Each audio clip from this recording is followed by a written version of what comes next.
অসমত অবৰ্ণনীয় হৈ পৰিছে সৰুক্ষেত্ৰীৰ বান পৰিস্থিতি।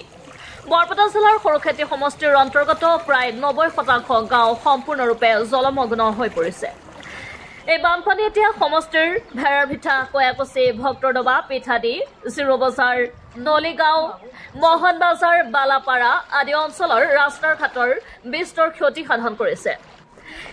এই বিপৰ্যয়ৰ সময়ত অসম প্ৰদেশ কংগ্ৰেছ কমিটিৰ কাৰ্যকৰী সভাপতি জাকিৰ হুছেইন সিকদাৰে নিজে অঞ্চলসমূহ ভ্ৰমণ কৰি ক্ষয় ক্ষতিৰ বুজ লয়। তেওঁ ইয়াৰ সমাধানৰ বাবে বিভাগীয় কৰ্তৃপক্ষক তাৎক্ষণিক ব্যৱস্থা গ্ৰহণ কৰিবলৈ নিৰ্দেশ প্ৰদান কৰে। ইপিনে মহাপ্ৰলয় বানপানীৰ তাণ্ডৱত ভেৰাৰভিটাৰ পৰা কয়াকুছি বছৰলৈ যোৱা ৰাস্তাৰ কপাহৰতাৰী আমছেৰ আলীৰ ঘৰৰ ওচৰত থকা দলঙৰ যাতায়াত ব্যৱস্থা সম্পূৰ্ণ বন্ধ হৈ পৰিছে। এই অৱস্থাত ইমাৰ্জেঞ্চি কিবা অসুবিধাৰ বাবে এক ডাঙৰ সমস্যাৰ সৃষ্টি হৈছে।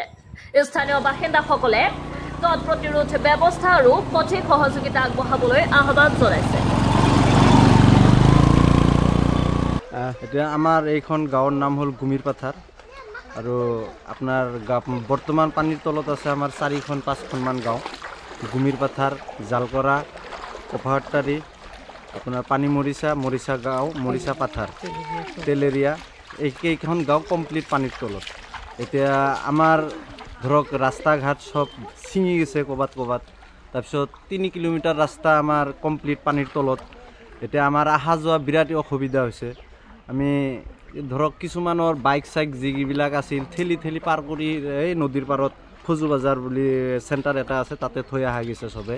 এতিয়া আমাৰ পশুধনবিলাক চবৰে গোহালিত পানী উঠছে। এতিয়া সেই পশুধনবিলাক আমি ক'ত ওখ জাগা য'ত আছে সেইখিনিত অলপ আশ্ৰয় লৈছে ৰাইজে, কিন্তু সেই পশুধনৰ খোৱাৰ ক্ষেত্ৰত বহুত অসুবিধা হৈছে। আমি প্ৰশাসনৰ ওচৰত, চৰকাৰৰ ওচৰত এইটো আবেদন জনাওঁ যে আমাৰ পশুধনৰ কিবা এটা ব্যৱস্থা যাতে কৰে, নহ'লে আমাৰ পশুধনখিনি আমি বচাব নোৱাৰিম। প্ৰতি বছৰে এনেকুৱা বানপানী হয়। আমাৰ বানপানীৰ সমস্যাটো তাৰমানে এনেকুৱা সমস্যা হৈছে যে আমাৰ ৰুজি ৰুটি বন্ধ কৰি দিছে। যিহেতু আমাৰ কৃষি প্ৰধান গাঁও, মাছ ফিচাৰীৰ বাবে বিখ্যাত আমাৰ অঞ্চলটো। সেই বানপানী আহি যদি এই ফিচাৰীবিলাক গোটেই তলেই যায়, পিছত আমাৰ ৰাইজৰ ইমানকেইটা পইচা যে চালান খটুৱাই সেই পুখুৰীবিলাক কৰে, চবটো বুৰি যায়। সেইকাৰণে আমাৰ এই বানপানীৰ সমস্যাটো প্ৰশাসনে বা আমাৰ বিধায়ক মহোদয়ৰ ওচৰত আমি দাবী জনাওঁ যাতে অলপ আমাৰ ৰাইজৰ ফালে চায়। এতিয়া আমি সৰুক্ষেত্ৰী অঞ্চলৰ কিমানমান গাঁও এতিয়া বৰ্তমান সৰুক্ষেত্ৰী অঞ্চলৰ কমচে কম 20-25খন গাঁও পানীৰ তলত আছে। কিমানমান পুখুৰী?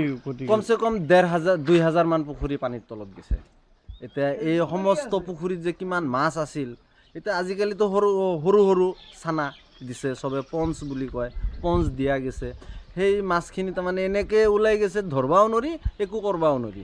ৰাস্তাত জাতা পাতা দেখা পাইছোঁ আমি। এতিয়া ৰাস্তাত জাল পাতি মানুহে মাছবিলাক মাৰি আছে। এয়াই আৰু আমাৰ সমস্যাৰ কথা আৰু কি ক'ম।